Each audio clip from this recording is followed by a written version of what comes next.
राधे राधे दोस्तों। गांव में एक माँ अपनी बेटी के साथ रहती थी। पति का देहांत हो चुका था। वह गांव के जमींदार के घर में काम करके घर का खर्चा चलाती थी। वह अपनी बेटी सोना को पढ़ा लिखा कर डॉक्टर बनाना चाहती थी, इसलिए वह बहुत मेहनत से काम करती थी। एक दिन माँ ने बेटी से कहा, बेटी मैं काम पर जा रही हूँ। सोना बाहर खेल रही थी। उसने कहा, माँ आज आप काम पर मत जाओ, मेरे साथ घर पर ही रहो। आपके बिना मेरा मन नहीं लगता। माँ बोली, बेटी काम पर तो जाना ही पड़ेगा, नहीं तो पैसे कहाँ से आएंगे। और फिर पैसे इकट्ठे करके तुझे पढ़ाना है। जब तू पढ़ लिख कर डॉक्टर बन जाएगी, मैं घर पर ही रहा करूँगी। यह कहकर वह काम पर चली गई। सोना खेल में लग गई। दोपहर के समय सोना घर में सो रही थी। तभी किसी ने दरवाज़ा खटखटाया। सोना ने दरवाज़ा खोला तो सामने पड़ोस में रहने वाले काका खड़े थे। उन्होंने सोना से कहा, बेटी तुम्हारी माँ का देहांत हो गया है। बेटी तेरी माँ वहाँ सफाई कर रही थी और वह वहाँ पर गिर गई। अब वह हमारे बीच नहीं रही। यह सुनकर सोना के होश उड़ गए। वह रोने लगी। रामू काका ने बड़ी मुश्किल से उसे चुप कराया।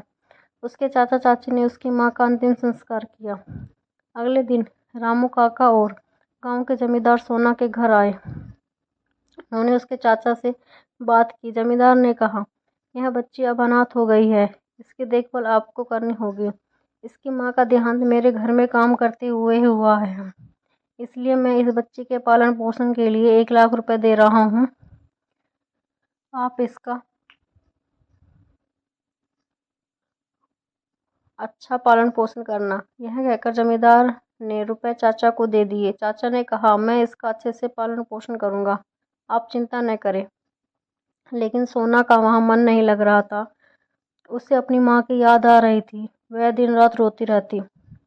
एक दिन चाची ने सोना को कहा, जो होना था वह हो गया, सब भूल जाओ और घर के कामों में मेरी मदद करो। सोना ने कुछ नहीं कहा। वह चुपचाप चाची के काम में हाथ बटाने लगी। एक दिन सोना ने अपने चाचा से कहा, चाचा मैं स्कूल कब जाऊंगी, मैं पढ़ना चाहती हूँ। माँ मुझे डॉक्टर बनाना चाहती थी।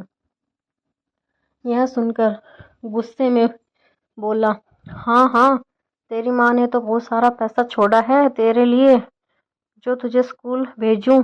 चुपचाप घर में रहना है तो रह, नहीं तो चली जा कहीं। चाचा ने सारे पैसे हड़प लिए थे। वे अब सोना से पीछा छुड़ाना चाहते थे। चाची सारे घर का काम करवाती और उसे ठीक से खाना भी नहीं देती थी। सोना चाचा चाची के अत्याचारों से बहुत दुखी हो गई। वह अकेले में रोती रहती। अब चाचा के घर नहीं रहना चाहती थी। एक दिन वह घर छोड़कर चल दी। वह चलते चलते शहर पहुंच गई। उसे कुछ समझ नहीं आ रहा था कि वह कहाँ जाए और क्या करे। उसे बहुत भूख लगी थी। सोना सड़क के किनारे बैठकर रोने लगी। तभी उसके पास एक बुढ़िया माई आई। उन्होंने सोना से पूछा। सोना ने रोते हुए सारी बात बता दी। तब बुढ़िया माई ने कहा, मैं भीख मांग कर गुजारा करती हूँ, तू भी मेरे साथ भीख मांग, और पास ही में मेरी छोटी सी झोपड़ी है, वहीं रह लेना। अगले दिन से सोना बुढ़िया माई के साथ भीख मांगने लगी। उसे यह काम पसंद नहीं था, लेकिन मजबूरी में करना पड़ता था। एक दिन वह भीख मांगते मांगते एक अस्पताल के पास गई। वह अस्पताल के अंदर चली गई। वहां उसे एक डॉक्टर मिले। डॉक्टर ने उससे पूछा, बेटी तुझे क्या परेशानी है। तब सोना ने कहा, डॉक्टर अंकल मैं बिल्कुल ठीक हूँ, मुझे तो आपके जैसा डॉक्टर बनना है, मुझे डॉक्टर बना दीजिए। यह सुनकर डॉक्टर ने पूछा, बेटी तुम कौन हो और डॉक्टर क्या क्यों बनना चाहती हो। सोना ने सारी बात उन्हें बता दी। उनकी बात सुनकर डॉक्टर उसे अपने घर ले गए। उन्होंने अपनी पत्नी को सोना के बारे में सारी बात बता दी। उनकी कोई संतान नहीं थी। उन्होंने सोना को अपने घर में रख लिया और उसे स्कूल भी भेजना शुरू किया। धीरे धीरे समय बीत गया। सोना बड़ी हो गई। एक दिन वह घर पहुंची और उसने कहा, मम्मी पापा आप कहाँ हो। डॉक्टर की पत्नी ने सोना से पूछा, क्या बात है बेटी, तुम आज बहुत खुश नजर आ रही हो। सोना ने उसके पैर छुए और कहा, माँ आज मैं डॉक्टर बन गई, यह आप दोनों के कारण हुआ है। आपने एक अनाथ भिखारिन को अपनी बेटी बना लिया। यह कहकर सोना रोने लगी। डॉक्टर और उसकी पत्नी ने उसे चुप कराया। डॉक्टर ने उससे कहा, बेटी तुम डॉक्टर अपनी मेहनत से बनी हो, हमने कुछ नहीं किया। आज खुशी का दिन है, रोने का नहीं।